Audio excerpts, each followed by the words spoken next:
Brian, do I have you now? Yeah, can you hear me? I got you. Are we live? Yeah, we are. Oh, very All right. cool. Sorry, my intro must not have worked too well. Whatever. What up? What's up, everybody? Welcome to the Cheese Talk podcast. I'm your host, Brian Rango, and tonight I am live here, kind of multitasking, watching the Brewers and the Cubs. My guest is Alex Garrett. You might know him online as was it One Leg Up, Alex? That's it. That's the moniker right there. Or Alex Yeah. one. Tell us a little bit about yourself, Alex. Well, first, I love the chat, the group we're all in, and Karina connecting all of us is so awesome.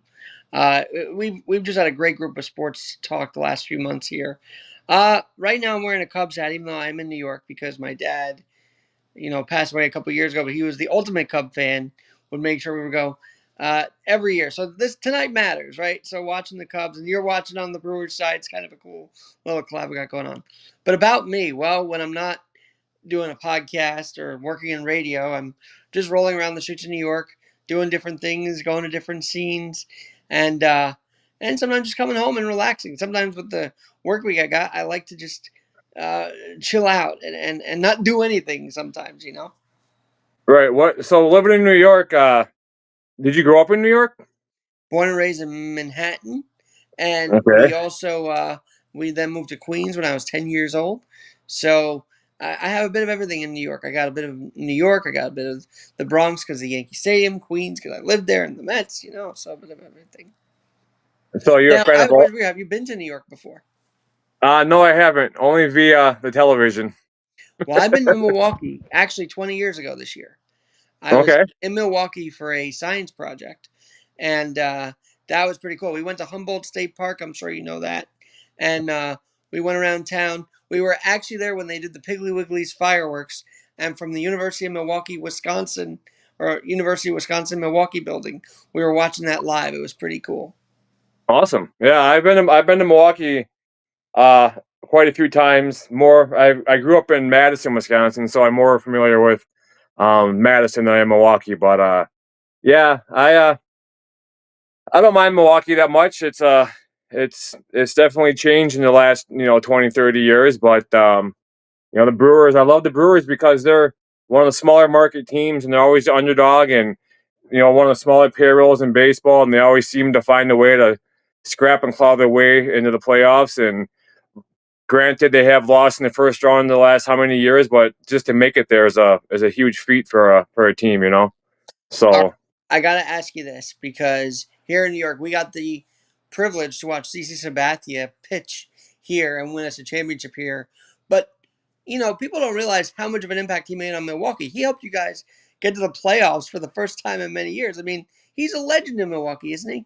he is, and that was what was it, half a season. Hey, I'll take it.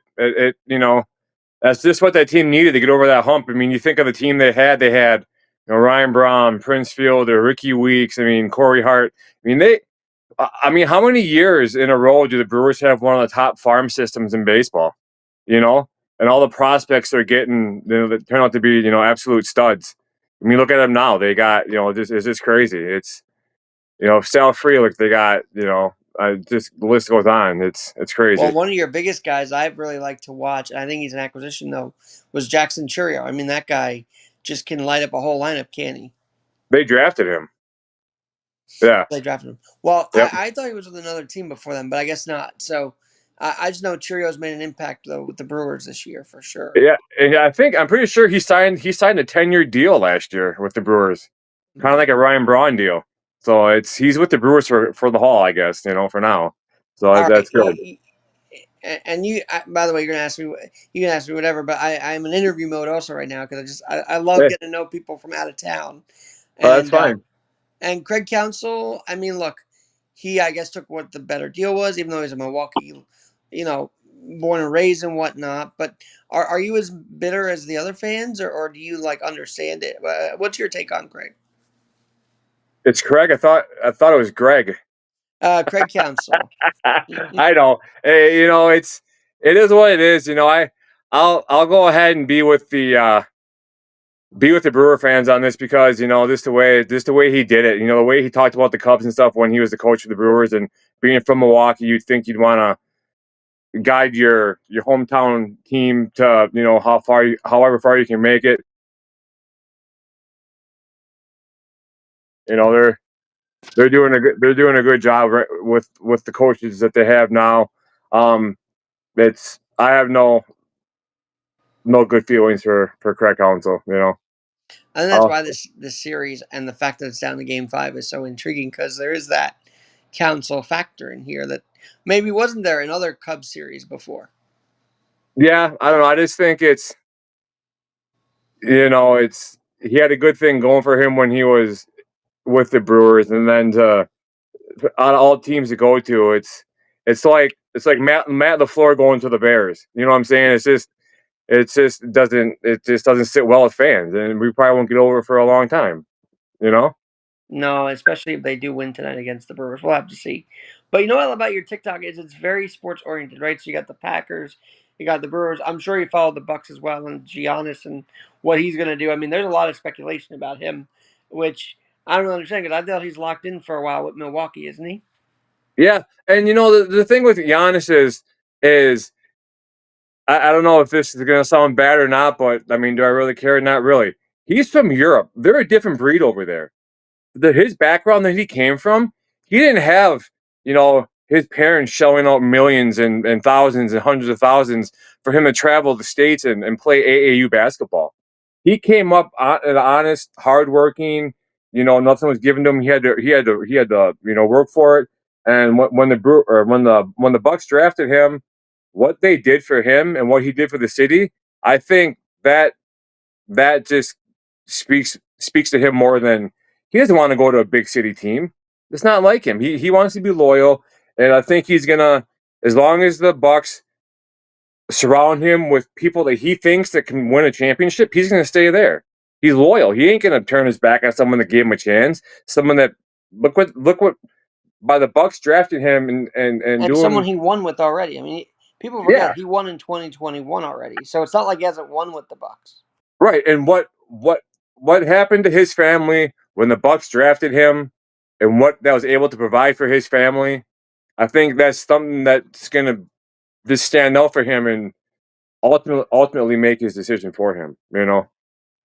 So you asked me about a little bit about myself and why I call myself One Leg Up Alex. So for those who may not know, I was born with one leg, and I rollerblade around New York City on just one. And I don't know if you've seen it. I do these crutch stands where I literally stand on my crutches and do a little like handstands. And I decided to make it one leg up because I literally was having one leg up in the air as I was doing these crutch stands. And Right. it's become one of the most marketable things because and with your support and the encouragement of so much of the group as well, I got a grant for the podcast, One Leg Up Alex. And I also have just been able to get 50,000 downloads. And I think a lot of that is because over the last year, I've linked up with you guys, and we all share each other's work. So Right. that's kind of how One Leg Up Alex came about. Is all right, I have one leg up. Now let's help others have one leg up in life as well. And that's kind of where I've been at. And you'd be surprised. New York City is not as accessible as I'd love it to be. That's why we keep working to make sure the city has one leg up. And then for those who may not feel encouraged, actually are discouraged, I bring on people who have one leg up in their life to inspire others. I think that's where I've really navigated the podcast world. Of course, I love talking to Bob Costas and other sports figures along the way, because sports is my bailiwick, right? But if we can talk accessibility and adaptability as well, it helps things move things along for people, I think. Absolutely. Um. What. What are your teams like? What are your diehard teams? You said obviously your Yankees or Mets, right? Your Yankees over I'm a Mets, correct? Yankee fan. 95%. The 5% is just because I have Mets gear and I still have Met connection. So, but Yankees 95% for sure. Okay. What about basketball? Knicks for Knicks sure. all the way. And I'll tell you what, when the Nets moved into Brooklyn and all these Brooklynites became Net fans, I said, "You are turning your back on New York's team. The Knicks, you rooted for them forever. Now, because the Nets are moving in, you're going to root for them." I don't know. It rubbed me the wrong way that Brooklyn fans became Net fans instead of staying with the Knicks. Yeah. Yeah. I like to go for all the Wisconsin teams, all Wisconsin teams. I grew up, like I said, I grew up in Madison, Wisconsin, and I was born in '82. So when I was like in one of my teens, early teens, Wisconsin Badgers had Barry Alvarez. They had the three Rose Bowls in the '90s. They had the Ron Danes, and you think about all the guys that came from Wisconsin that made it, did big things. And so I've always rooted kind of for the underdogs, smaller market teams, the Bucks, the Brewers. This is just so cool, like the Packers being like in one of the smallest, population markets in the NFL and how successful they are. The storied history with the Packers history and all the greats that have came through Green Bay, and it just I always say people could hate the Packers all you want, but I would love for everyone to have the chance to come to Lambeau Field, tour the Packers Hall of Fame, see all the history. So they got Reggie White game worn cleats, game worn jerseys. They got stuff from back when the Packers won the Super Bowls and Lombardi bought all the players' wives like mink jackets and leather. It's so cool. All the history at that Lambeau Field. It's awesome. Well, Brian, I have to say, I love that you have opposing teams fans on here. Like you have Bear fans, you have even I think some Lions and Vikings fans along the way too. I mean, you mingle within the division, which I think is respectable because some people don't want to hear other viewpoints. You know what I mean? So Right. I love that you're able to do that. Of course, my dad, major Bear fan. I mean, he was living in Minnesota, but became a Cub fan and a Bear fan and a Blackhawk fan. And I know that's because he listened to it on radio when he was younger, right? When he was going to college up there. But that that's what's. I like that you bring him on. But I also love that you live in the backyard of a Lambo. That is just the coolest thing to me. Okay, that's so Yeah. cool. So growing up, I don't know, some people know the story. I grew up, like I said, just south of Madison. So, I was like 7 miles south of Madison. Grew up, I thought it was so cool that I was living, minutes from Camp Randall Stadium in Madison there. Um, in my early 20s, I was working full time and I had a part-time job as a bouncer at a bar by Camp Randall. So I got to experience kind of the college, 80 to 100,000 fans, drunk fans walking the streets of on the way to to and from the Badger game. I may or may That's what I not have. miss in New York. We don't have that experience here because we don't have really a college town here in New York City. And even when they have the games at MetLife, it's not that wild. You know what I mean? It's a little low key. I would love to go to a college town and experience that for one Saturday. And it's pretty cool you've gotten to for your whole life, it sounds like. I may or may not have left my post as a bouncer while I was working with another buddy that I worked with because I was drinking on the job because we could. I may or may not have went to random house parties around Camp Randall during my shift.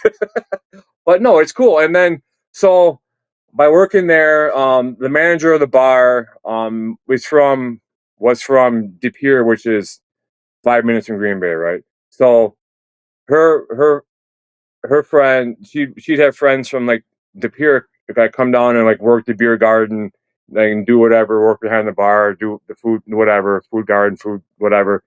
And one of those happened to be, which is now my wife. And so that's how we met. We met down there. I was just got out of a long term relationship, and I was like, I had no interest in just anything. I just wanted to be single, enjoy being single, do whatever I wanted to, and I had nothing to hold me back or whatever. 19 years later, here we are. We've been together for 19, married for 17, we have 5 kids. She's from De Pere. Um, she came down and lived with me for a little less than a year after we got married. I had a house down there, and Now, then is we she ended as up. much of a football fan as you? I feel like that Sunday household has to be crazy during Um, Packers season.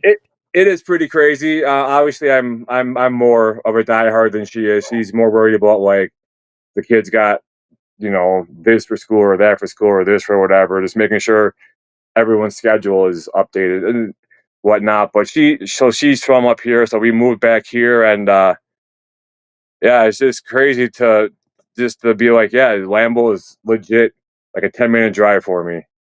I mean, you drive in Green Bay, and next thing you know, boom, there's a big stadium. It's a huge stadium. It's like an iconic stadium in Green Bay, and Um, yeah, it's awesome. I never thought in a million years I'd live in the shadows of Lambeau Field. You know, it's pretty cool. Now, okay, I'll tell you, my main place in Queens is on Parsons Boulevard. Has Lambeau Field become Parsons Boulevard, Parsons Avenue? Is it Micah crazy now, or what's the vibe like with him in town? Um, when he first came, it was crazy. It was absolutely crazy, and you know, people are like, "Oh, he's not doing good," but he's making other players around him better.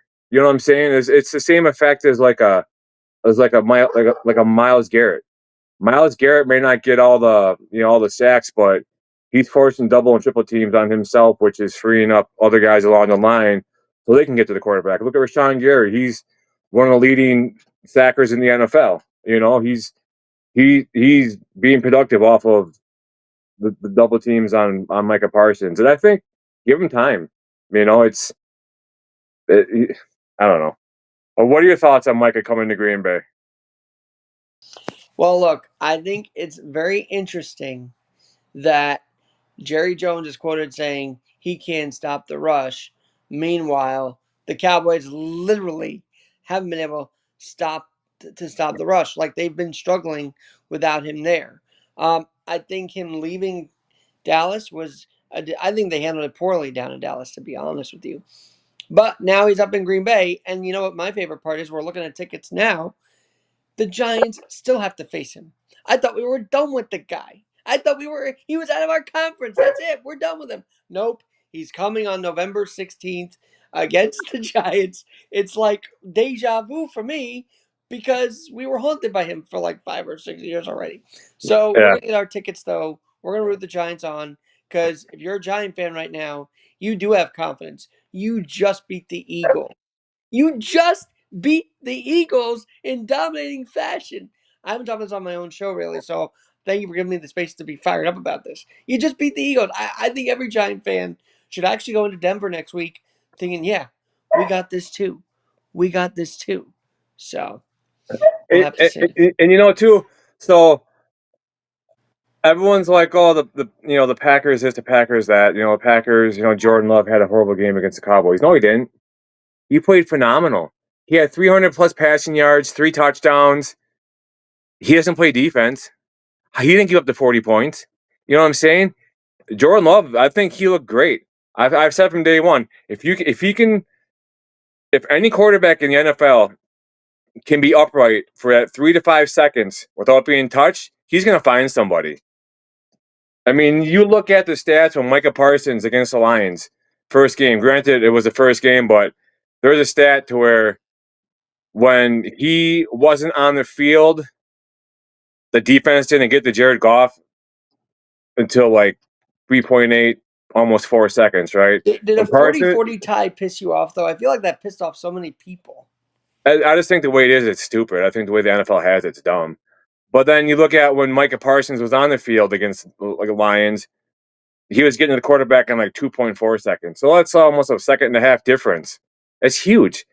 You can't have receivers out there or cornerbacks out there chasing around receivers for 5, 10 seconds. They're going to get beat. Someone's going to get open. Someone's going to blow coverage. Someone's going to do whatever. So the faster you can get to that quarterback, the faster you're going to make him turn the ball over. And it's going to be a totally different game.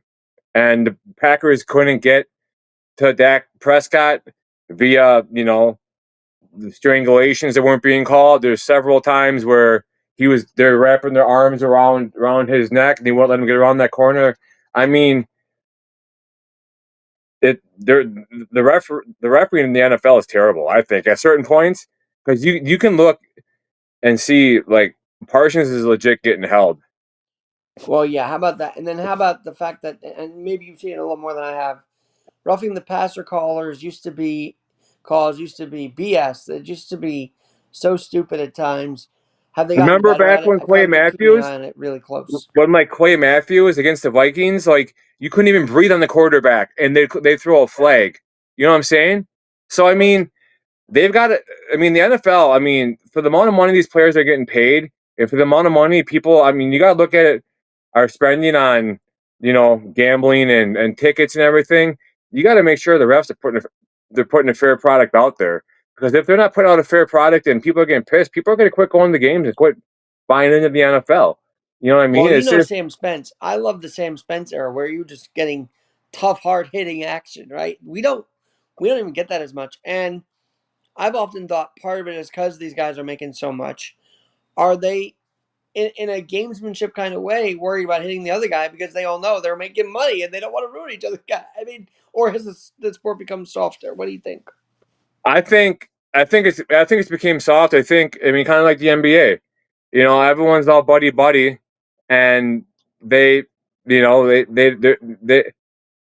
they're all, like I said, they're all buddies, and it's not competitive anymore. People don't like legit hate each other from team to team. I mean, there's a few, I mean, instances where opposing players don't like each other and whatnot, but for the most part, I mean, it's sometimes it can be tough to watch. It really can be. I always said, you know, like in the NFL, if you're gonna get flagged for barely touching the quarterback on a sack, okay, give him one good shot.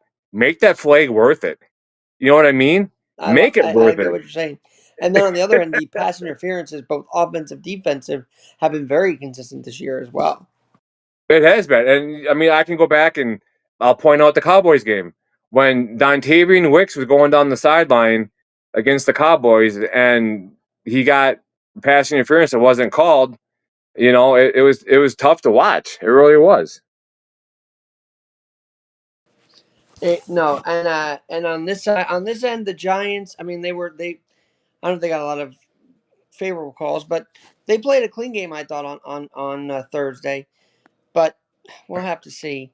I hey, I'm just. I love that. I love to see the How about tush Scatterbo? push By the get way, stopped. What's that? how about Scatterbo? What a draft! That guy was a wrecking ball in college, man. It was awesome to watch him go. Now I So think was he part of that Texas game that went for a yeah, while against Arizona State? I think he was, wasn't he? yep, And yeah. actually won MVP of that day. I heard. So wow. Now What's up, now Murdy? in Wisconsin, I have to ask you this because I feel like up there in the north, there's no hockey in and we're watching hockey now too, but there's no hockey in Milwaukee. Do you wish there was?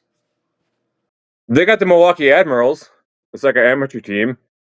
In Green Bay, they got the Green Bay Gamblers. So I mean, Yeah, that's true. See, I just learned something there because I did not know that. But and they got uh, hockey. They got college hockey. The women's team has won multiple national championships along with the men's team. So I mean, hockey's they got every league of hockey in Wisconsin except for a professional team, pretty much. Looks like we're having some difficulties with Mr. Alex here. I've got you. I've got you. It's okay. No, Wisconsin has hockey teams. They just don't have a professional team, but they're known for hockey. Well, that see now I got to look into that. Now, did you grow up? Because I know up there everybody plays hockey. Did you grow up playing? What sports did you grow up playing? I never really knew. No, so I grew up playing soccer, baseball, basketball, football.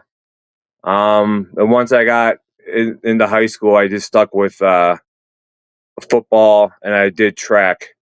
I pretty much did track to stay in shape for football. So the party scene kind of got to me too as well. So And now you're coaching your kids. How cool is that? I heard you had a big win today. yeah, we did. We little so I live in De Pere. There's a river that separates. It goes. It's west of Pier, then it's De Pere. There's two different school districts, and there's a big rival, whatever. So now, like in fifth and sixth grade, they have youth De Pere youth football. It's fifth and sixth graders from both sides of the river, and they do like beginning of the year. There's like 120 some kids that go out. We have this big combine where you get the teams, like coaching staff from each team has a station, and we do certain drills. Like this year, our team did, or our coaching staff did, like the agility drills. We did the 40-yard dash. We did ladder drills. We did cone drills. We did sprints. We did all that, and then they take all the numbers from the kids, and they put it into a database and they kick out teams. So this year we had a team. We started off 0-2, but we ended the season with a 4-game win streak, and the team we beat today was previously undefeated. So it was pretty good way to finish our season. Um, you know, Oh, when I you love the fall. I love the fall. I love the football season, soccer season as well, and the crisp air. You can't beat that, right, Brian? right, and that's the thing too. Going back to the coaching the sports, it's it's so cool to see like the progress. So we've been with the kids for like almost 2 months now, and to see them like where they're at the point to where they're not sure if they want to continue playing the sport, and then to see them stick with it and progress over 5, 6, 8. I'm not going to do the number after 6 because I'm so sick of hearing that combination. 6, 7. Oh god, it drives me nuts. 8. 8 weeks with the kids to see them from the first day to the last day to to the point we got to today, and the joy in their face to know that they have the confidence to do whatever they want.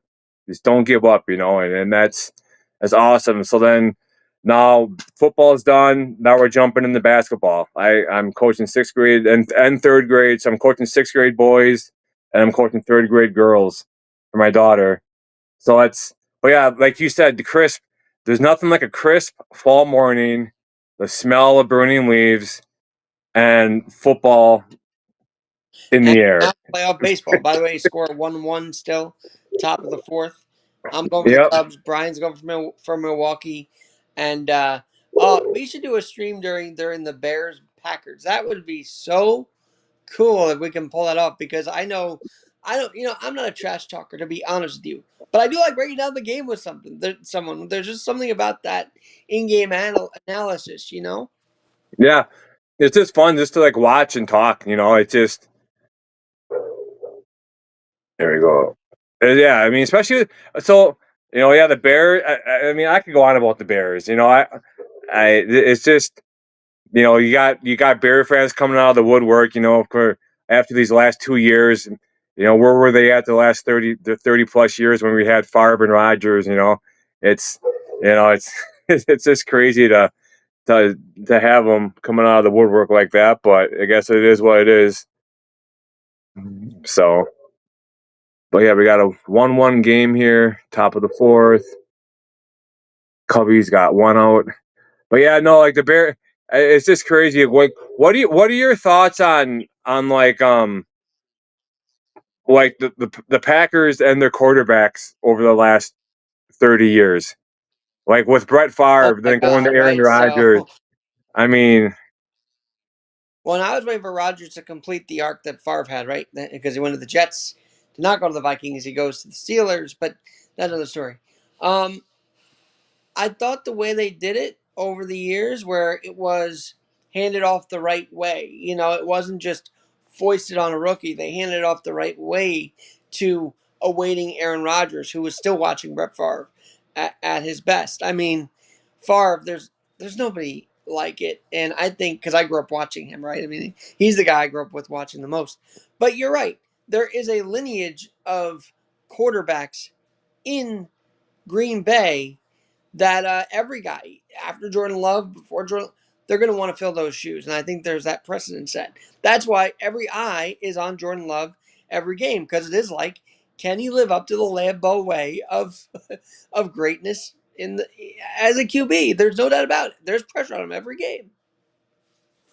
yeah, and it's just been quite the experience to go from Favre to Rodgers and now watching Jordan Love for sure because I mean, going back to what 1992. You just think of. I mean, I was 10 years old.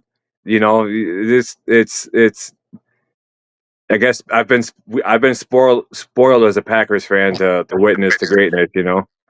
All right, the McCarthy era though, that was a weird one, right? So I didn't think they ended that well with him, in a lot of ways. But and the coaching way too, Lombardi, you have a precedent set there, because of Vince Lombardi, right? There's no doubt about that pressure as well. But the McCarthy era sticks out because I just felt like it wasn't managed right. How do you like the coaching nowadays, though? um.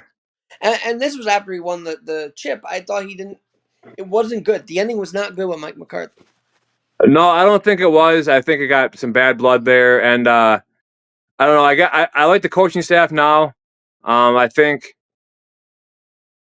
I I think special teams is kind of hurting the Packers right now, but I think it'll come around. And you just got to have trust and faith in what the Packers are doing, and hopefully they come out on top and compete for the title at the end of the year. But I don't know if they will or not. It's just you got to fix those small mistakes that keep killing you every single day, every single game.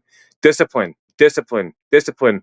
Like with our kids, with our kids in football on defense. You got kids that do the double snap, down, set, hut, or hut. When you're on Well, defense, Alex, you line I up. think I told you guys, Fran Brown of the Syracuse Orange was not happy with the way they ended against UConn. I mean, they wouldn't have ended in overtime as a win. They won, but he had them doing sprints after the game. I mean, that's the kind of a coaching I love to see because look here in New York, Joe Judge was criticized for making his guys run. You can't even run them now? Like, I don't know. The coaching and the. Then I heard the other day this Arizona coach was fined for being aggressive with his guy that dropped the ball. And I don't know, the 1 yard line? Why can't these coaches coach? I mean, I'm sure maybe you feel that frustration as well in the youth level. Like you want to be able to coach these kids to do Right. to win. And the thing is, it's like you get people trying to draw you off sides by doing hard counts, or you go hot, hot, hot. Just kids line up on defense. You look down the line. The ball moves, you move. That's the golden rule. And some kids, it takes them a while to get it, but I think once they've been in a situation enough, they know what they're doing. Like, I couldn't be more proud of the team. So we played this team we played today for our first game of the season, 5-6 weeks ago, and they beat us 28-6. I mean, they crushed us. I mean, it was over before we even started. Side note: I'm actually producing a show that airs in 20 minutes, so we're working multitasking here tonight on with Cheese Talk. I love it. Um, I gotta ask you this though, because college youth sport is frustrating me that refs don't want to ref anymore.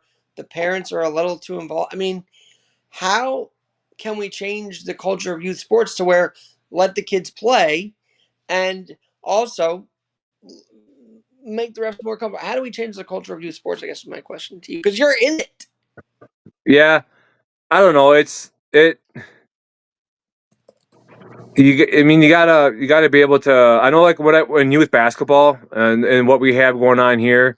Um, like the parents will get escorted out of the game if they're being too loud and too vocal. There's just the coaches are supposed to coach. If you want to have a voice in the game, maybe you should sign up to be a coach.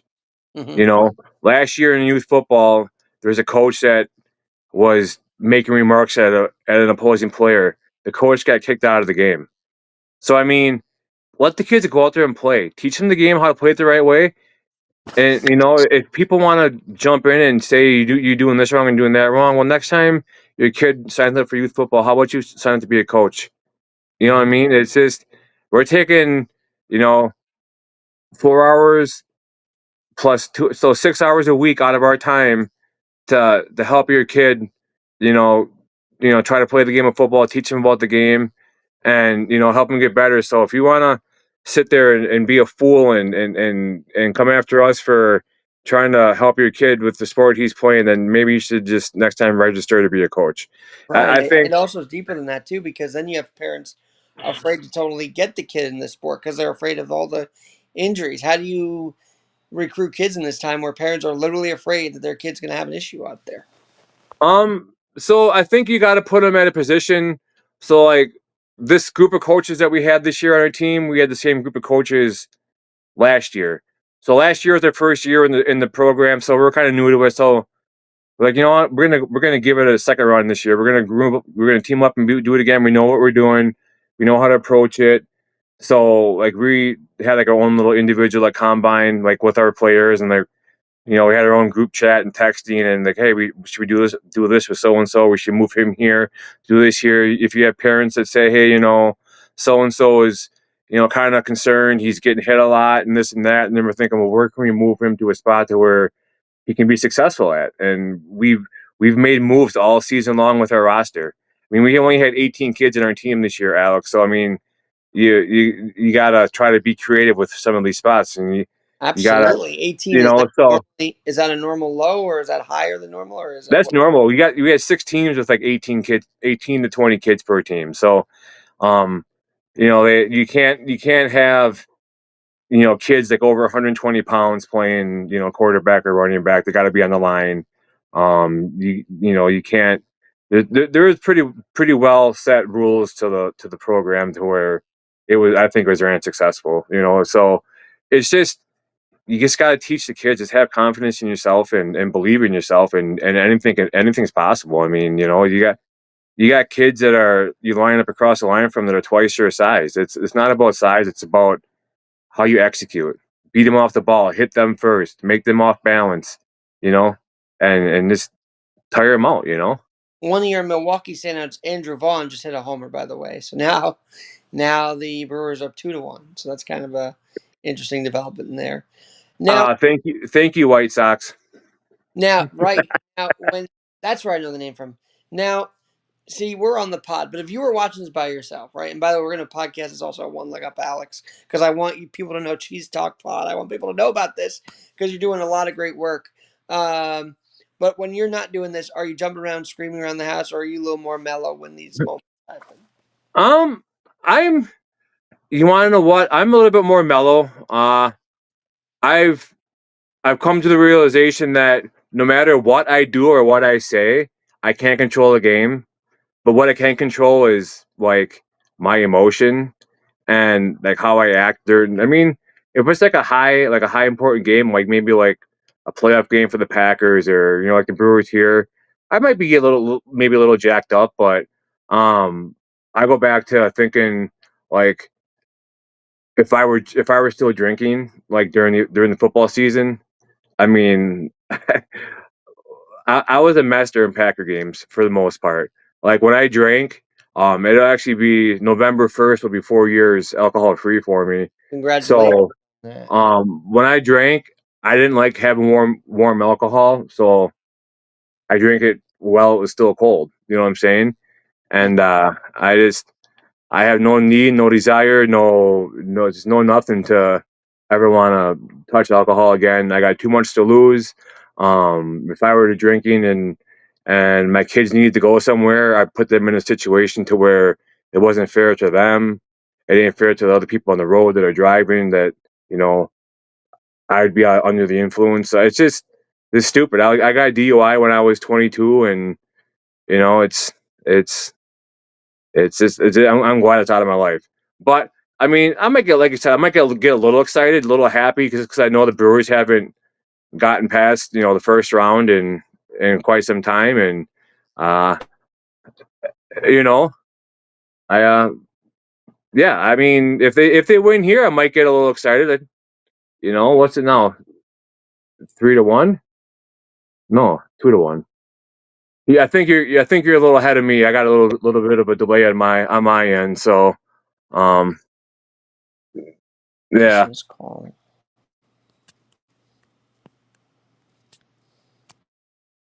What are your thoughts on the Yankees this year, Alex?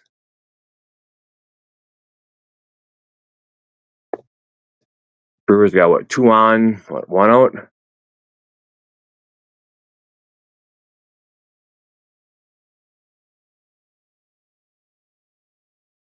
And the Cubs are making mistakes, man. You can't do that in game 5.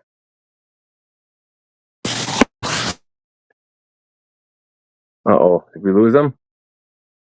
Alex, come back. Yeah, Brewers was 2-1.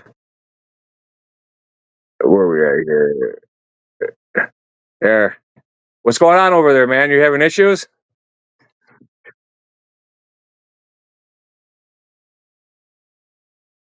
Okay. Yep, I got you. All right, we're back now. Good, good, good. Yep. Um, no, I mean I love that you shared your story though.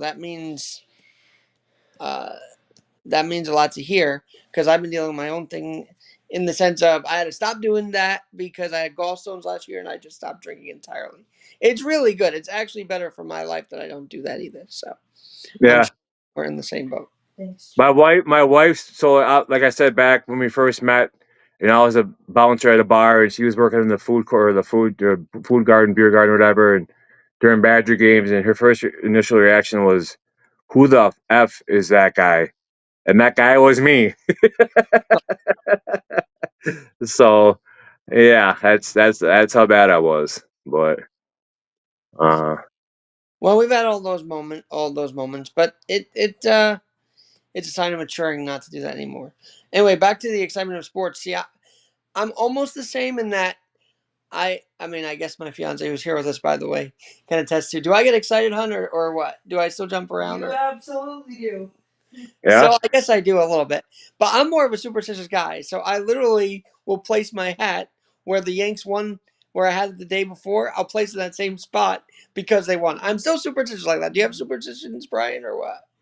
Um, Not really. I mean, oddly enough, I have like my wardrobe is just jam packed full of like Brewers, Badgers, and Bucks and Packers gear. But I I don't know. This might sound kind of bad, but rarely do I wear. I mean, I don't know. I don't think it's on purpose, but I just there's days where I don't wear Packer stuff on game day. I But don't tell me know. you have a cheese head. Please tell me you have a cheese head at I least. do. I had a cheese head when I was like 10 years old. It's downstairs. All right, There's now I more. don't know if you like to get political, but when Elon rocked the cheese head, I was so blown away. I'm like Elon Musk is wearing a cheese head, but what? That is unbelievable. Yeah, it's crazy. But That was quite a thing there. But I got to make a trip out to Limbo. I know you were at the draft.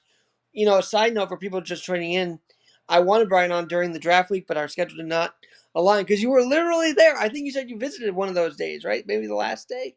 I was there days 2 and 3. And what was the energy like? I mean, It it's was fun. crazy. The It way was they have it now, amazing. though, is day one is always busy. But the drama there was Shador. We didn't know where he was going at that point. Yeah. So I remember where I was when the Browns drafted Shador Sanders.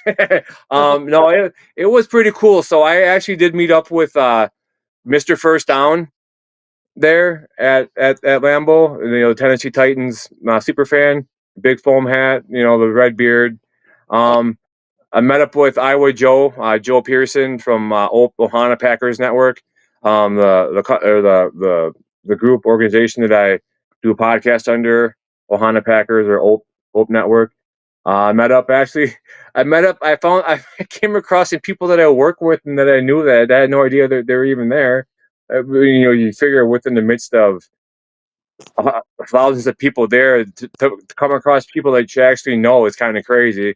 But the energy there was cool. All the fans from all the different teams are awesome. They're super nice, and that's why I look outside just Packer fans. It's because there's nice fans all over the place. And I have good people that I talk to that are Bears fans, that are Vikings fans, that are Lions fans, that are Titans fans, that are I mean everyone is just.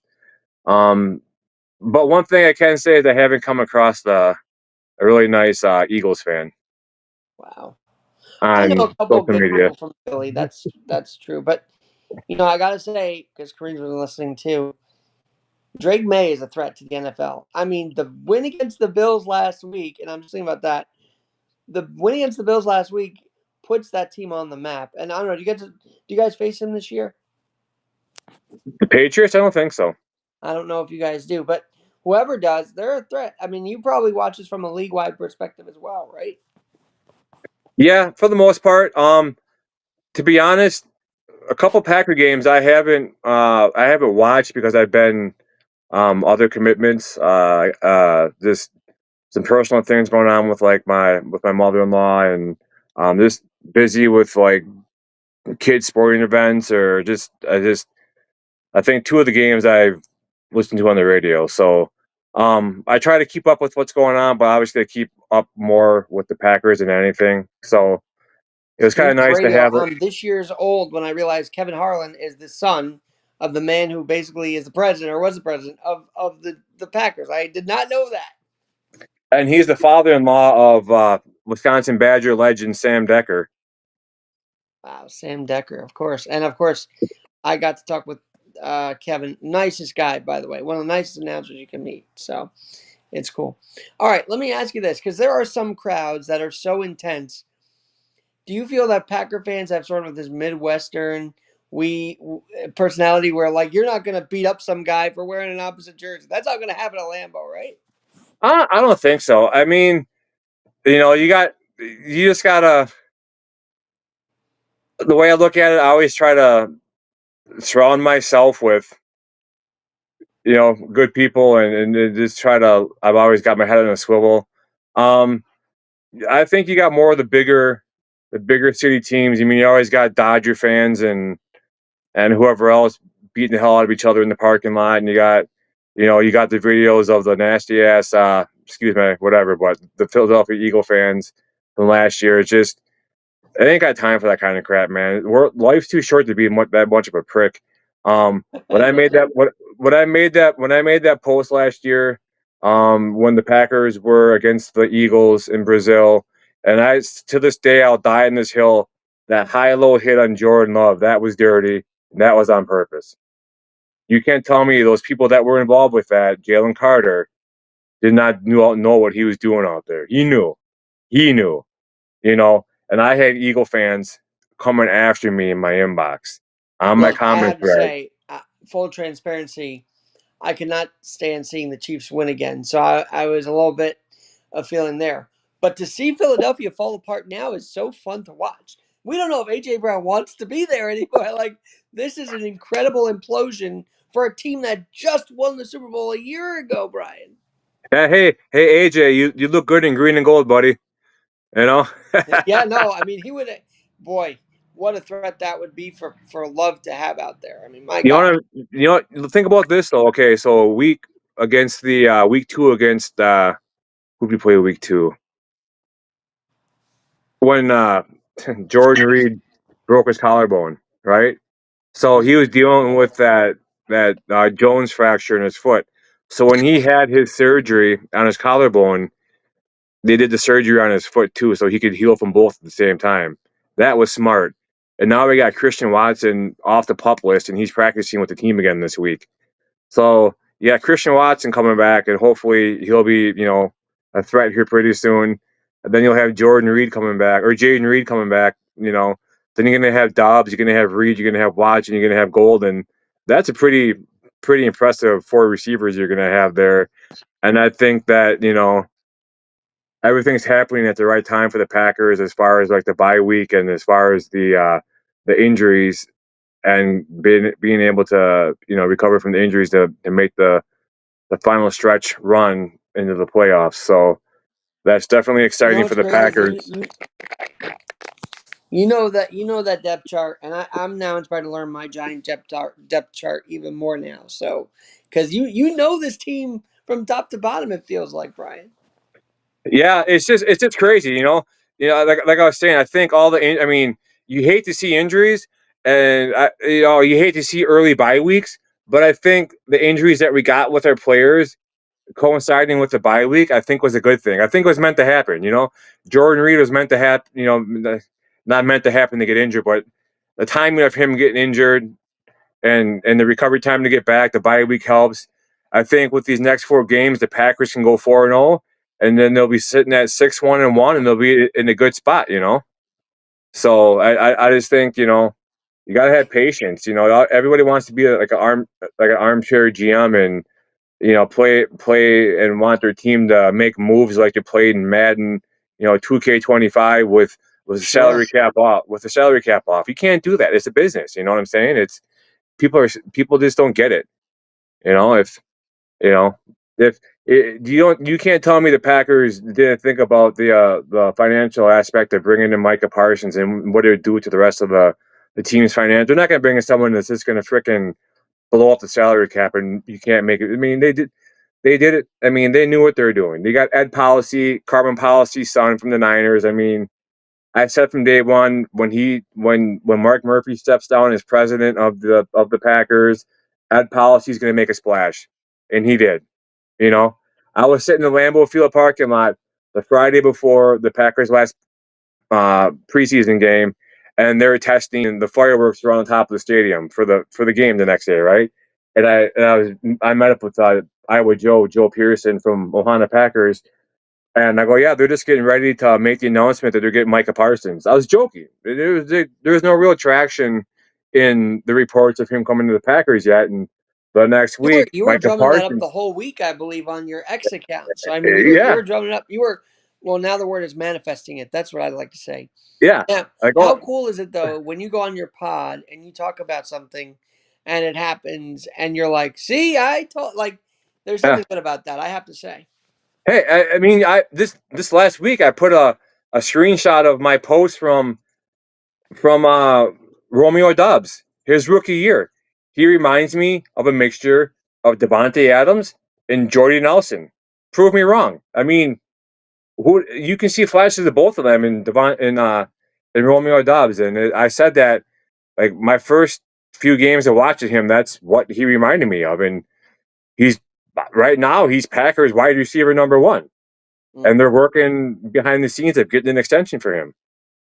Let me ask So this because I mean, and I'm going there because you mentioned Jordy Nelson. I automatically flash back to the Giants in '08.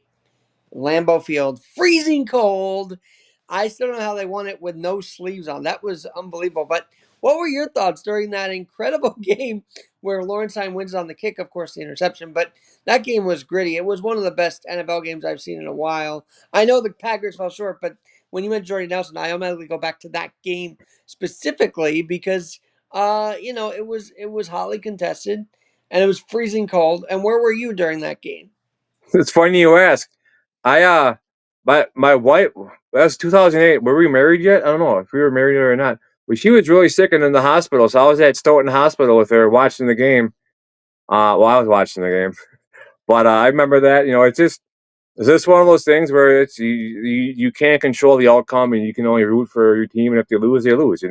But you know, when it's cold in Wisconsin, it's cold. It's same probably in New York. It's colder than hell in New York in the wintertime too. Um, What you guys are known as the frozen tundra, is that still a thing? I mean, I don't know. I don't see a lot of as much snow as I used to. Maybe that's still there though during the winter. But the field is heated. I'm pretty sure. yeah, no, So the I field mean, it heated. ain't like the ice bowl. How that was. How do we revitalize?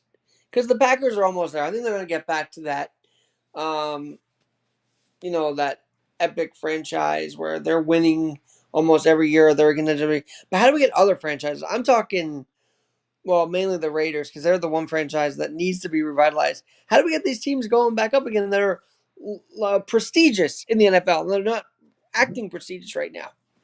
Um, I don't know if you can.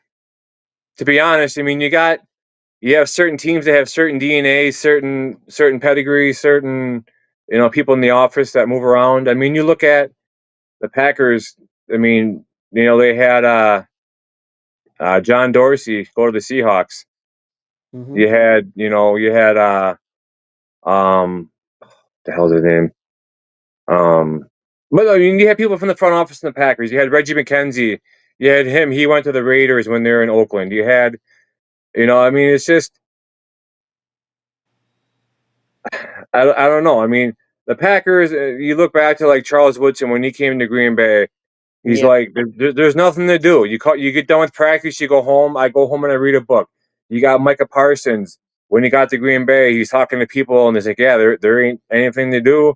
So, Micah Parsons said, maybe that's what I needed in my life. So I yeah. think when you got bigger cities, there's more to do in bigger cities that doesn't involve crafting your game and just not going out and potentially getting in trouble. You know what I mean? The closest big city to Green Bay is Milwaukee or Chicago. So No, I and I was mean, going to say, I feel like one of the challenges to get to Green Bay is how do we get there from Milwaukee? And it's probably another airline flight, right? I'm guessing. I mean, Milwaukee to Green Bay, oh, it's like an hour and a half away. well, that's It's not not. bad. It's like 2 hour drive. It's not. It's not. It's still like 3 hours to Chicago. Not even 2.5 hours to Chicago from Green Bay. I mean, there's just one highway. You just go in the Green Bay in the Bellevue a little bit, and you hop on the interstate, and you take one road down to Illinois, and then you're in the land of all the crazies. It's Wow, no, that's interesting. I'm just trying to think of because like I know what the big blue means to me. I feel like there's a sort of pride wearing that. Do you feel the same with when you wear your green, green and gold, the Packers uni or Yeah, what? I mean, you, you look at all the history that came out of Green Bay. You look at, it's not technically owned by one person. It's a city owned, town owned, stock owned, Mhm. whatever you want to call it. It's you think of football, you think of Lombardi, you think of Lambeau, you think of Green Bay, you think of Bart Stars, and he's not talked about as enough as being one of the goats of the NFL. 5 championships. He had a three-peat. People don't bring that up. He also, and I know Staubach did too, but Bart Starr, I guess as they say, wrote the book on the position of quarterback, right? That's kind of how Yeah, claim to fame is also. Is he wrote the book on it. yeah. I mean, it's just you think of the Reggie Whites and the Favres and the Aaron Rodgers and the Charles. I mean, I'm just naming off more like modern guys, like in my lifetime. The Nick Collins, Clay Matthews, B.J. Raji, everyone that Emma Mark Green, Tauscher, I'm thinking Chad of too. I Clifton. mean, some of these guys, just You legends. know, and for me, like when I was younger, being a huge Badger fan, but also I recognize game. And when I watched Charles Woodson at Michigan play, I just that's him. That's him. I've loved him since his Michigan days. I have a Raiders Woodson jersey, and I'll admit it because I got that jersey back when they played the Buccaneers in the Super Bowl in 2002 or 2003, whatever it was. Uh, I have a Michigan replica helmet signed by Woodson. I have a Packers replica helmet signed by Woodson. I got 6 bottles of his Intercept wine signed by him that actually my wife and kids surprised me with. He had when he first started his wine label, he had and I think he's like an a NFL analyst now too. I believe so. He's on some. He's on one of the networks too. So yeah, when he had his wine, he was introducing it to like a chain store here in Wisconsin. It's called Festival Foods, and I was bummed because I was getting stitches taken out of my back, oh, and I wanted to go meet and greet with him. I'm like, oh, I can't make it there. I've been doing this, and I'm sitting there on the table getting the sutures taken out. My wife sends me a picture. It's a picture of her and our 5 kids standing with Charles Woodson. I'm like, no freaking way, man. My kids and my wife just got to meet my idol, and they've got me 6 bottles of wine signed by Charles Woodson. How cool is that? how do you So, think I felt watching Eli sign? We had a press pass in Fanatics Fest, and my fiance here is like, "Oh, let's see how close we can get." We got a picture of Eli signing a helmet right there in front of our yep, eyes. Like, this is cool. Okay, this is cool. So yeah, it's I it, get it, that. We it just is turned on the pretty game. cool. The Rangers routed the Penguins, so we're now watching the Brewers and the Cubs. Um, you know, these innings start to get big for the Cubs on the mound. You got to get these outs here, so we'll see what happens. No, you don't. And ah, that's No, cool. it's just cool. Like I've been through these last few years of whatever. I've been through a lot of ups and downs. Sorry, my screen's going dim on me. And I Sure. just when I'm having a bad day, I'll just go for a little stroll, and I'll go into the pro shop at Lambeau Field, or I'll just go walk around the atrium. I'll go outside by the Lombardi or the Curly Lambeau statues, or I'll go. I'll just go to Lambeau just to free my mind and just try to gather myself and just Now, are you saying it's open to the public for tours and all that, or how? What do you oh mean? yeah. I'm pretty sure it's open 364 days out of the year. Wow, that They sounds have cool. la- they have like a Hall of Fame tour. They Can you do have the Lambo leap? That's my next question. Can you do the Lambo leap? so they have a replica statue of like a padded wall Mhm. with I have a picture of it. I'll have to send it to you and they have like fans of like they're like fans in the stands, and you can like jump up on the pad like you're doing a Lambeau leap, like outside the stadium. But yeah, they have like a replica of it at Lambeau. But I just think the Packers' history. and everything is one of the best histories, best traditions, and best whatever you want to call it in all of sports. I mean, you One of the know, biggest games I'll never forget is Aaron Rodgers on one leg. Talk about one leg up, beating the Bears. Because remember, the Bears were leading that game a little bit too. But yeah, I'll never forget, he got injured, comes back, and beats the Bears on the one leg. yeah. It was amazing to me that he could do that. He comes back higher than a kite. Yeah, that was awesome. Did the psychedelics thing bother you though? Like, was that like, oh my god, this guy's really out there? With Aaron Rodgers when he came back. No, no. I mean, in general, he went to the psychedelics conflict conference. There's like a whole bunch of off the field stuff that were crazy to me. But Hey, at least he's not out there getting 15 girls pregnant at the same time. oh, that's a fair point. That's a fair point. He's let him live his life. At least he ain't out there, rear-ending people at 185 miles an hour in Las Vegas. You know what I'm saying? I mean, if he's doing something that's illegal, yeah, go after him. But to this day, he hasn't been in trouble for it. You have players. I mean, Well, I know look at. Tyreek Hill lights a fire under you like he does me because here's a He's guy stupid. stupid, but he literally there's proof. Yet the Chiefs say, "Come on in," and they win a ring with the guy. Now, would uh would Lamar Hunt's would Lamar Hunt want that? The guy who founded the Chiefs and basically the AFC? No, he wouldn't want that on his team. What are we doing, Chiefs? It bothered him, and now I guess he's done for his career. That's what people are saying now. So, Well, I mean, you go back and you look at like what's the difference between what Ray Rice did and what mm. uh the running back for the Chiefs, the one that hit that girl in the hallway, Oh yeah, yeah, yeah. Oh my God. Hunt? Yeah, I think it's Kareem Hunt, isn't it? Yeah. So Ray Rice gets blacklisted, but well, how come he can come back? You know what I'm saying? And But Ray then Rice was funny, right? So they actually let him in a few weeks later. It wasn't even like a long black. It was very odd to me, but I don't know. it's just the way there should be one. I mean, domestic abuse is runs high in a lot of these professional athletes, and I think, I mean, this. So like, if we did something stupid like that, or if we were at our job and we legit knock somebody out, punch somebody, or whatever, we get taken out in handcuffs. When is the day going to come to where a professional athlete, if they get in a fight on the field, on the court, on the diamond, will they get taken out of that game in handcuffs? What about Wander Franco? He's really not facing anything now, and this guy dated a 50 Money. year old. It's ridiculous to It's me. crazy.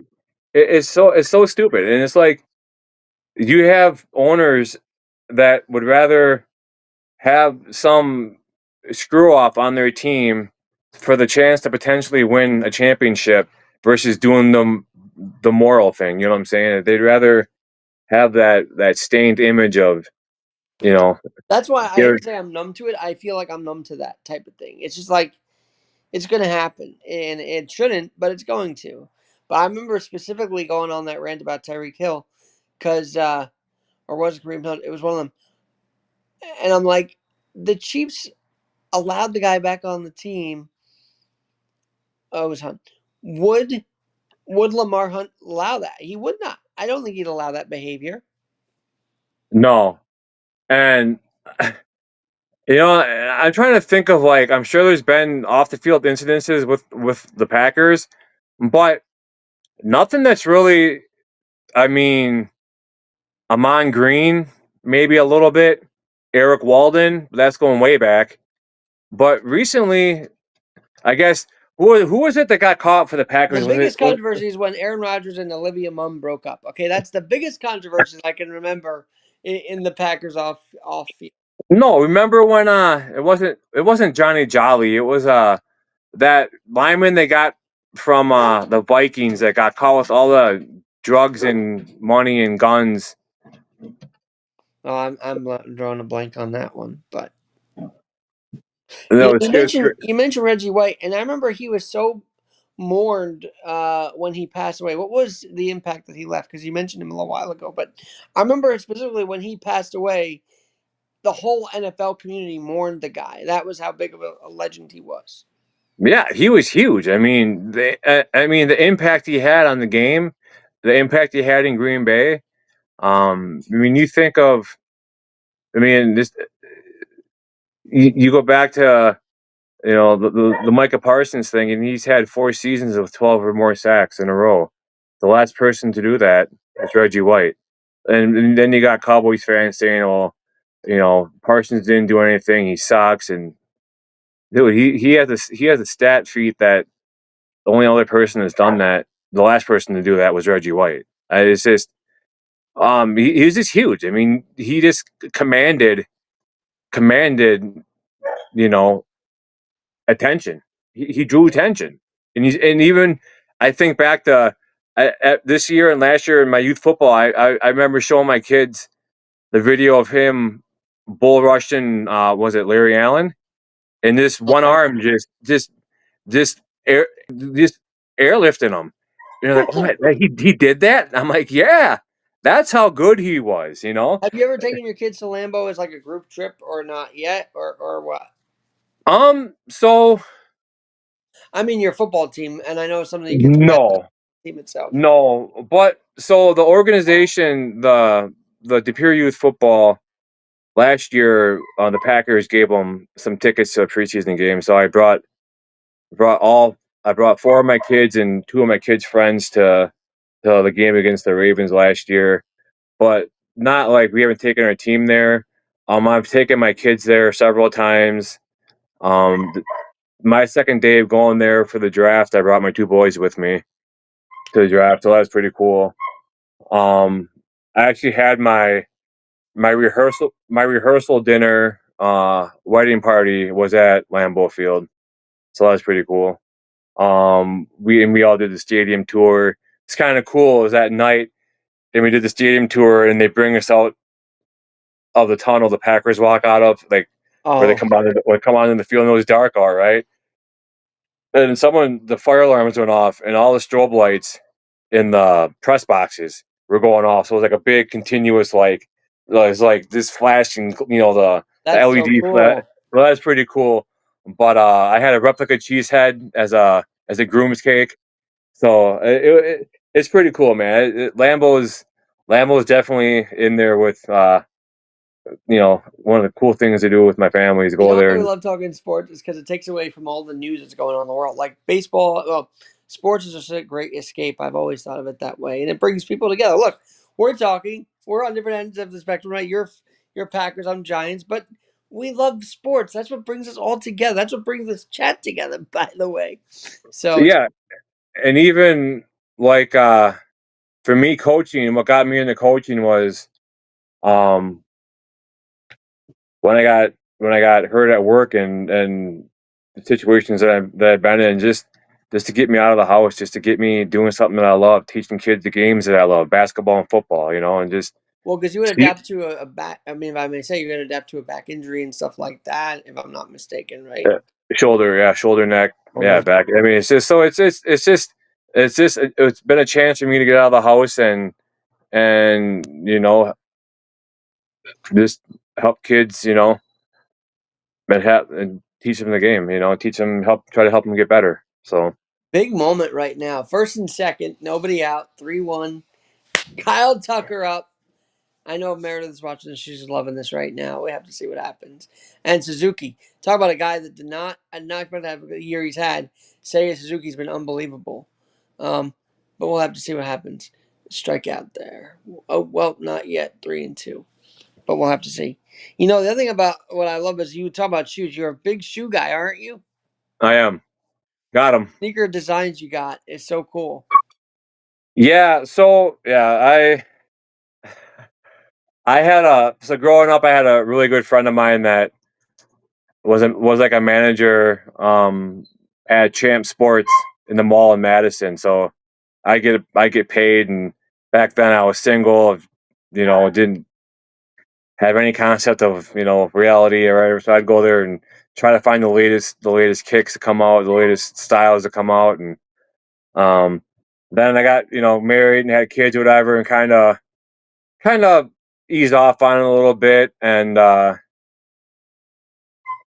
for a while there's some cool designs coming out, and Jordans and some throwback shoes that of like my favorite player growing up was Sean Kemp. So he had like the kamikaze shoes, and so they had like different cool colorways of the kamikaze shoes, and just believe it or not, the amount of shoes that I have found thrifting is just astronomical. And even for the kids, it's just crazy. Just the cool shoes that I found for the kids, for my wife, for myself, for like $3, $4, $5. I mean, it's I've just always said crazy. you create an Instagram or a Twitter for the shoes you collect alone. You get a lot of traction there, I'll tell you. By the Yeah, way, I'm looking at Murphy. Uh, of course, we only have one shoe in this house because I only need the one. But I still like to look a little stylish and all that. But no, you gotta create the shoe thing. I'm just thinking about Murphy here, Paul Molitor. Okay, legend.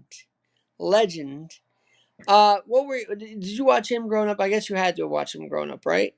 yeah. And so when they were on growing up, I wasn't really in the market like for television because it wasn't as well spread. Like we had the Farmers Four growing up, so it was just like the local ABC, NBC, CBS, and Fox. So when we had the chance to watch them, we did. But sports nowadays are everywhere, and you can access stuff pretty much everywhere. So he was great for the I mean, from what I've seen, he was great for the Brewers, and it's. I always remember like the Robin Yount like diving Oh yeah, catch. Robin Yount, and I remember Yount used to coach first base for the Brewers too at one point. I mean, he was still very involved with the Brewers after he. That's why Mahler going to the Twins was so surprising. 'Cause I'm like, you're a Brewer, and I don't know. I always thought he could have stayed longer as manager, but Yeah, like I said, Ernest, everyone's got. I don't care if you're a Packer fan or not. You come to Green Bay, you got to go to Lambeau Field. You got to go to the stadium tour. You got to go to the Hall of Fame. You got to go to the Pro Shop because there's so much history, not just of the Packers, but of other teams too. It's just you know now you aren't could you guys synonymous with the bratwurst as well, or something like that? I mean, you guys make some mean food on Sundays as well, don't you? brats and cheese and cheese curds for sure. I know we're both wanting to make the trip to Lambeau now for that, so. Yeah. We'll let you know if we make the trip up there. It sounds more easy to get to than I first thought when we first talked, into the conversation. So now I'm thinking about it. So It's like what, like a 14, 15 hour trip, that's not I bad. think. And by plane would be faster, so that'd be kind of cool. Yeah. And you can fly right into Green Bay too. So or you can fly into Appleton, whatever. Appleton's a half an hour, 25 minutes south of Green Bay. So I mean, it's you don't have to be a fan of the Packers to come and take a stadium tour. You're gonna respect the history regardless. You can hate the team as much as you want to, but you can't hate the history of the NFL. And literally, it's the birthplace of the Lombardi Trophy because that's who won it. That's the first team that won the trophy. Now, I don't know, has it changed over the years? I guess so, but the name doesn't change. And they want to change the name too to Brady, which don't even get me start on that one, Brian. I don't understand that. It's Lombardi through and through. Yeah, it won't. It won't. It Now, I'm won't sure change. you know we have a Vince Lombardi rest stop in New Jersey. Did you know that? No, I didn't. Yeah, according to Joe Piscopo, who owns his own rest stop, which I work with, he mentions the Vince Lombardi rest stop a lot. I'm like, oh, that's pretty cool that he gets recognition in Jersey like that. Yeah, because I know. Yeah, Curly Lambeau. He's buried in Green Bay. I know that. But the Packers have a 3-story. They have a 3-story Lombardi Trophy in their atrium inside Lambeau Field. I think I saw a 3-story picture of that from you throne. actually during the training Yeah. day, which Yeah. also looked like an event. Everything in Green Bay looks like an event, right? So you got the game itself, but then spring training, training camp. You got all these guys with their bikes, and I'm trying to figure out what the bikes are for. I don't really understand it, but So they have a tradition that goes back years to where kids come with their bikes and they meet the players at the stadium, and the players ride their bike from the stadium to the practice field, along with the kid next to them. So it's like a yearly tradition that they do. Come on, get that that. sounds so cool. I know. Yeah. I think you're a little ahead of me because I'm trying to. catch up here. Let's see. 2 away. Oh well. If they get out of it, I think the Brewers. These innings define a lot in these games, when especially the playoffs. So if they get out of this, that's a good hope for them going for in. sure. Now, whoever plays the next series has to go through the Dodgers, and But the Brewers spanked the Dodgers this year. I'm wondering because the ultimate goal is to get the Dodgers out of this playoffs. I am still sticking by last year's World Series. I'm sure you saw it, and I wish I wish things were different, especially in Game 5. But the Dodgers always seem like this unstoppable force in the postseason. Maybe you guys can stop them, or maybe the Cubs can. I don't know, but what could the Brewers do differently if they win tonight to get the Dodgers? What do they got? What do they have to do? Well, what I think is going to help them is get their starters some rest, as far as like their pitchers. Get their pitchers, because I mean, you start game 5 of a 5-game series with your reliever. I mean, come on.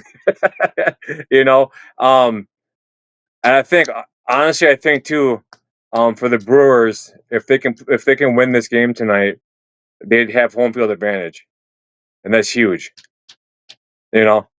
So I think, get home field advantage, get your pitchers some rest, and just get that rest, and take advantage of the home games. No, absolutely. You guys have also overcome losing Corbin and then Hader. Was that an adjustment that you felt Milwaukee had to make? Because those two were dominant in Brewer uniforms. Yeah, and you can't forget, Devin Williams. And Devin, but I think Alonso really screwed up a little bit with that home run because he finally got back into shape. But you would know him more from the regular season than we would because we only followed him here in New York in the postseason with that homer. But what was Devin like when he pitched out there? He was For a while he was good, but the last year like his it was more of a relief to have him not in the game. He was blowing games left and right. You know what I mean? So to see him go there and get Durbin, because we got Durbin out of that, right? I mean, Durbin's been awesome. You know what I mean? So I'll take it. I'm Caleb happy Durbin with has it. been huge for you guys, that's for sure. Yeah. And I actually feel bad for Canley because, as you know, he was a former Yankee. Last night, he's throwing that base. Yes. He got the bases. I guess they got out here. We're a little bit. Oh wow, down the middle. And Hap's a really good hitter, so that's a big strikeout for you. Yeah. Uh, no, last night Tommy Canley, former Yankee, I actually felt really bad for him. But that 15 inning game, that's vintage postseason. Okay, that is to me what October baseball is. Give me screwball versus rally every postseason, and I'll watch that at bat every time. I loved it. I felt that was one of the best postseason games in a while here, Brian. Yeah. 15 innings. That's crazy. I think I fell asleep watching that game. I You know. was asleep, then I woke up just in time for the 15th inning, actually. Yeah. No, it's a great time of year. It's everything's ticking in the full motion, and it feels like the Packers. I mean, they haven't played at Lambeau Field in almost a month, and they play tomorrow. So hopefully tomorrow they can get their get back in the win column. And you mentioned too. I don't think I really answered your question about the tie. I mean, I guess I kind of did. I think the way the NFL does ties are stupid, but you know going into that game, everybody had the Packers blowing the Cowboys out. You know, to almost to the point to where it's like, even though it was a tie, it felt like we lost the game. You know what I mean? And even though we tied, the Cowboys probably felt like they won the game. So at that, it's just I don't know. It's I don't know. Hopefully, it doesn't hurt us in the playoffs. My number one thing about the playoffs is I don't really care about the seedings as long as we get into the playoffs. Because look at the Packers in 2010. They're a wild card team, and they went to Philly, they went to Atlanta, they went to Chicago, and they just blew them out of the water. Yep. every single game. Look at last year, or was it last year or 2 years ago? What could have been different where Rodgers gets more than one ring? I feel like that was kind of crazy that he only got what one ring out of that whole era. I don't know. Yeah, I don't know. He had the talent around him. I just don't know what it was. I mean, for years there, we ran into freaking Colin Kaepernick. You couldn't stop him. He had 100 and almost 200 yards rushing against us. When it came into the playoffs, I remember the one year we were number one seed and we got beat. It's just I don't know. I don't know what could be different. I mean, people are always like, oh, he's never had, a first round receiver to throw the ball to, and I'm thinking he's never needed one. You look at Greg Jennings, you look at Jordy Nelson, you look at James Jones, you look at Devontae Adams.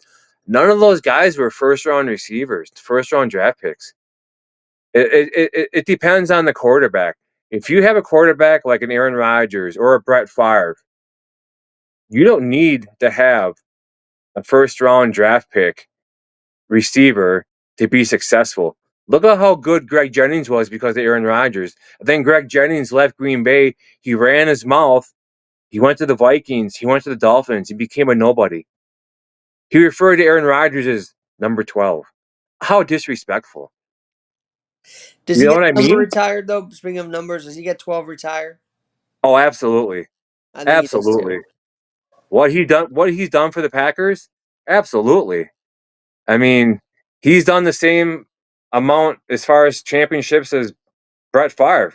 And I actually went to Brett Favre's retirement ceremony at Lambeau. That was pretty fun. I had a buddy that's a 40. He's a diehard Niner fan, and he actually got tickets to the Brett Favre. He's like, "Hey man, I'm going to be in Green. I'm going to be coming to Green Bay. You want to go to this?" And I'm like, "Hell yeah, I do." Sitting there, and just the standing ovation he got at Lambeau was just something that I'll never forget. It's crazy. I mean, it's just he's a legend. Now, I'm also thinking of the Brett Favre I had seen, which was the guy that got beat up a lot in the Bounty Gate situation. Did that bother you? I know he was on the Vikings, but that piss you off that the Saints were sacked Um, so hard? so the way I feel about that is, I guess I could say I was still salty that he went to the Vikings, and in the moment, it was cool. I mean, uh, it was kind of cool to see, but not cool to see. But once you find out about like the Bounty Gate, and like once you like evolve and mature, it's like I mean that was some crazy doings behind the scenes. You know what I mean? Right. Oh, yeah. And I mean, and to see them go out there and do that, I mean, it's not professional. It's not the game. I mean, it's you go out there to be competitive and have fun, and not try to freaking murder somebody. It's you know.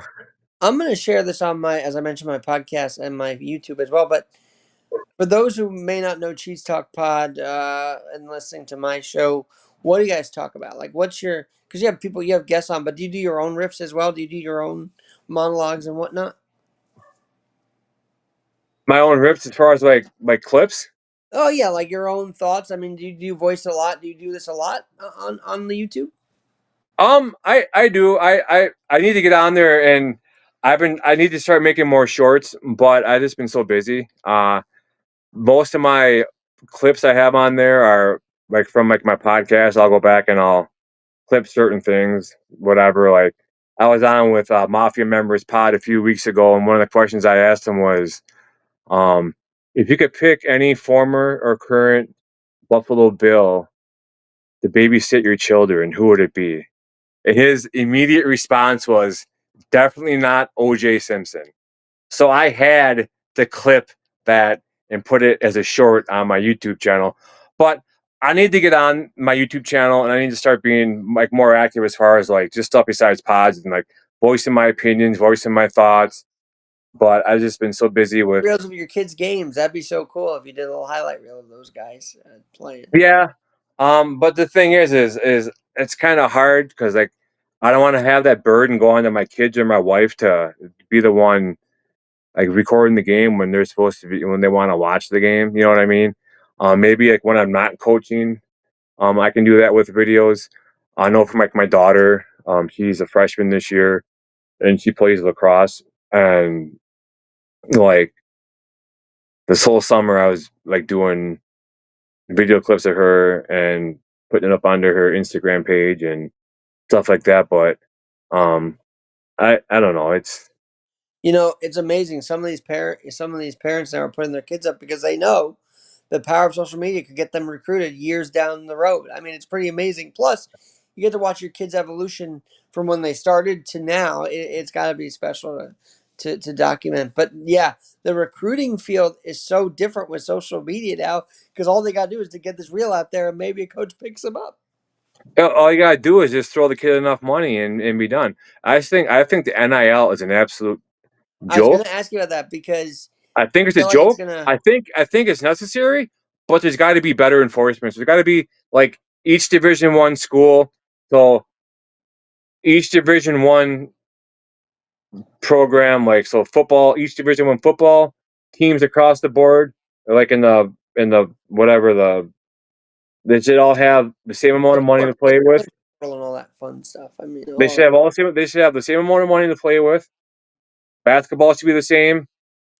I mean, different sports, they all gotta have the same amount of money to go across the board. It ain't fair for one school to have this much, one school to have that much.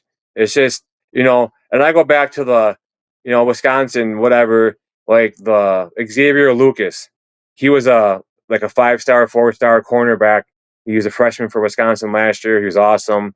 He ended up he wanted to get he wanted to transfer, and Wisconsin wouldn't grant his leave. And I was thinking this whole time, this goes back to like me calling something out, and I was right about it. I'm like, there's got to be something behind this. There's got to be something behind it. Sure enough, Wisconsin is suing Miami right now for tampering because he signed like a 2-year deal with, from what I've seen, a 2-year deal with an NIL company, and he left after a year. And then you had Miami contacting him during his freshman year, which is illegal. So there's got to be rules and boundaries that gotta be the same across the board, And I think you look at AJ Storr. He was great at Wisconsin. He's like on his 8th school in 8 years. You know how can he be granted to be able to transfer and play right away, and you have football players that want to transfer and they can't play right away? You know what I mean? How is that fair? I mean, it just makes absolutely no sense. Michigan, they got caught cheating. They got found guilty. Take the damn trophy away from them. Yeah, that's one of the big things about all that. Look, I am a big Harbaugh guy, and I want to see how he translates into the football, the pro world. And look, it's clear they're not the same in Michigan. But you're right, they did have cheating going on, and it's pretty evident. But I don't know, the NCAA will not do those type of things. However, well, kids that were not involved in the Paterno situation get their things stripped because it's all a mess. Anyway, I can go on and on about that, but I love tonight, Brian. This was awesome to get to talk to you a little bit one on one on the pod. This has been so cool, man. Thank you for having me on. Yeah, absolutely. It's just fun just to come on and not really have a script and just talk about stuff that We can whatever. literally go for 5 hours, I think, because it just leads to one thing after another. Right.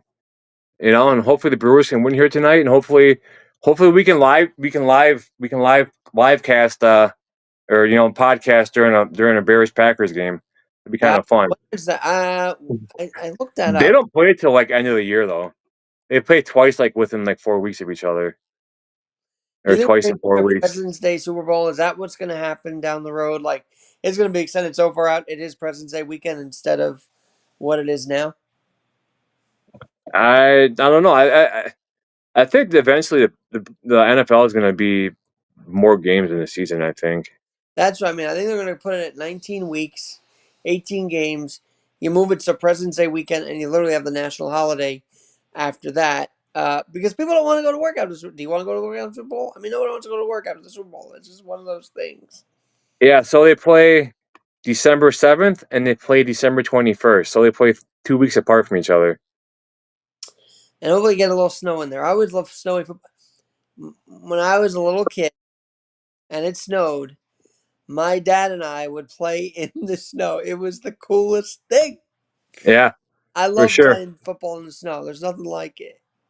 Yeah, you And see I what the know you're Brewers used to can that do. because you probably got a lot of that as you were growing up Oh, in I used to love it. Like when my dad would plow the driveway, there'd be like a 3 or 4 foot snowbank, and I'd have the football like I'm running, and I'd jump over the pile like I was going like a refrigerator Perry going into the end zone, because I that. grew up out in the country, so that's what I did. That's so cool. Uh yeah, I mean it is fun when it starts snowing. So anyway, the point is December, Chicago, Green Bay, one of those cities should have a snowy game that day. All right, tailgating, because here in New York we're tailgaters, but do you guys do anything crazy for tailgating or not or is it the usual tailgate? Like what's that like? Um, I think just people that sit around, they drink, eat, have fun, party, you know. Probably heckle the other fans, and you know. Do you find a lot of visiting teams get a lot of fans coming up? Um, I'd say there's been more Bear fans than I'd like to see in Green Bay lately, as far as going to games. I know they did change the ticket holder policy in Green Bay to where if it ain't you come to the games and you're selling your tickets, they're gonna start taking away your season tickets on you. I mean, the list for season tickets in Green Bay is like there's like 40 year wait. It's crazy. I'm sure it's ridiculous. And do you find a lot of out of towners are Green Bay season ticket holders or mainly the guys in town? Oh, There's a lot of out of towners. They have like a Milwaukee package, which is when they played down at County Stadium. So you get the certain level tickets for X games and other certain level tickets for other games. So I mean, you get different Milwaukee fan base and um whatnot. But there's fans that come in from everywhere. There's people coming from Mexico. There's people that come in from out west. There's people that come in from these Packer fans down in Illinois. Thank God. And you know, gotta set those Bear fans straight down in Chicago. well, dude, I'm gonna watch the rest of this game. But it was great catching up with you, and we gotta do this again, man. On my pod, on your pod, we gotta collab. Before I go, anything else you had on your mind before we before up tonight? What's your favorite type of cheese? Oh, I actually like provolone. So on my Subway sandwiches, I love provolone cheese. There's nothing like it. Awesome. I love ghost pepper. And of course, that'd be a cheese talk pod question about my favorite cheese. That's Yeah, uh, absolutely. and my least is well, I don't really like feta, but I don't like Munster cheese. That's my worst. That's the one I don't like at You don't all. like Munster? What? I don't. The texture, the taste, just gross.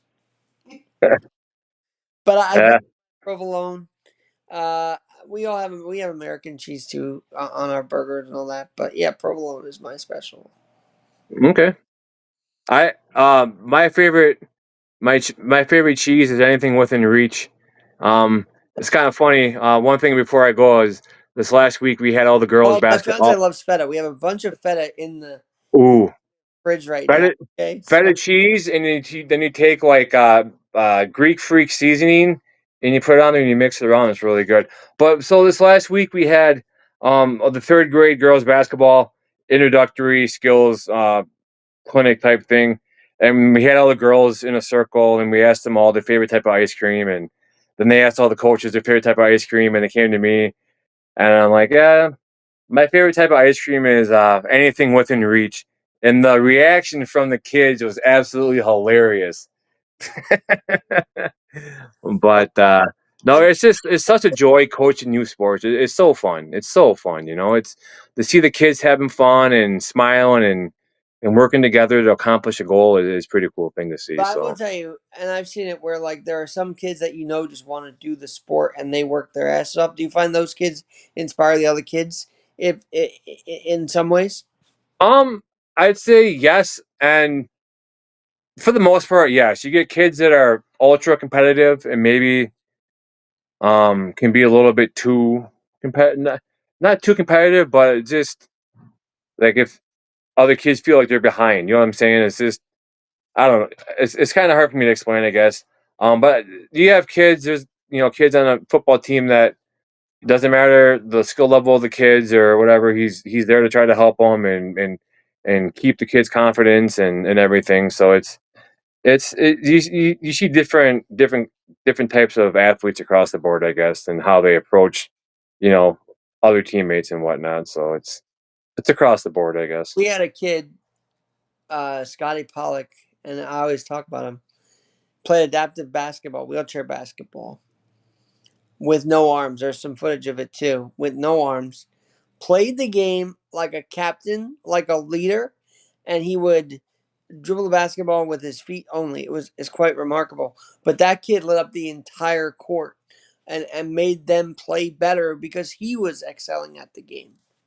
Yep, it's crazy. It really is crazy, and um, yeah, it's just cool to see kids go out there compete.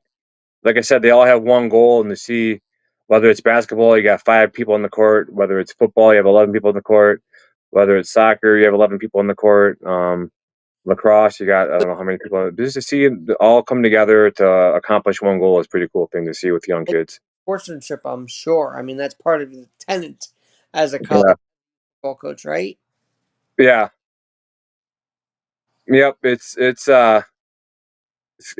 just fun. It's just fun to be around. Fun to take those few hours a week. No, foul ball. What Few happened? hours. It's foul ball. It's just cool. It's just cool to see the young kids have fun and get excited about a sport. You know, super cool. Well, When you'll shoot you me know, for a while. I'll come back on, but if you're gonna wrap up after we're done, we should definitely do another show in the LCS, one way or the other. But especially if the Brewers make it, we'll have to see how this goes tonight. You absolutely, I'm down. last time you told me there's plenty of baseball to go along, right? And even the other night when the Yankees were down 6-1 in the third inning, baseball, there's still plenty of ball to play. So And they came back and won, right? it only came back at one. Judge had a big homer, and I love Aaron Judge, but I'm just gonna say it on your show, Cal Raleigh MVP. There's no debate about this. Aaron was not healthy all of the year. He was actually injured like 2 to 3 weeks. B, Cal was making records for Seattle that has not been made since the Griffey Jr. era. And C, those home runs were so clutch that it just 60 homers is an MVP season. I don't care what anybody in New York says. And I love the people in New York, but in this one, you got to think baseball minded, not loyalty to Aaron Judge minded right there. Yeah, because you can love Aaron Judge all you want, but if he's not, if you guys aren't winning championships, then it's just another player on your team. It's tough. I mean, I do want him to come through in the postseason for us, and he did this year. But I saw a stat, Brian, saying he did this, that, and the other for the first time since Babe Ruth. Well, unfortunately, this postseason was only 5 games, right? So no, I guess 7 games. That's not a big number in a Yeah, postseason. Say you're Babe Ruthian, okay? You need to do it for 13 games if it's wild card included. If it's not, it's 11. It's 3 plus 4 plus 4 is 11. Yeah, 11 games. But it's not coming together in the postseason, and I don't know why. I'm yeah. so out for the Yankees. So many people want the manager fired. So many people do. Aaron Boone, Yeah, they I want know him gone. it's been a running thing. But I would like to see some kind of change. We'll have to see what happens. But for For now, sure. Brian, off here. I really appreciate this, and keep up with the cheese talk. I love your content, your thought process, and what you have to offer to all of us every day. Absolutely, I try, and same goes for you. And yeah, we'll have to get back on here in the near future, and maybe we can have a game on, and we can discuss the game as it's Yeah, happening. the main reason I want to come on tonight is because A is my birthday month, so I'm excited that you're part of my birthday month. I'm gonna be 34 in a week and a half, and B, I wanted to say I'm excited to have Micah Parsons and the Packers in MetLife. I think it's gonna be a very competitive game and a fun game at that. Absolutely. Hey, where can people find you at on social media before we get going here? One Leg Up Alex is my podcast page. AlexGNYC1 is the main vein. So, Awesome. Well, and find them, guys, and show them some love. I don't know if you have a website, but mine is onelegupalex.com. Onelegupalex.com. Awesome. We'll find you there. All right, man. It's been a blast. Thank you. Thanks, Cheese. Talk to you soon. Yep. Sounds good, man. Yeah.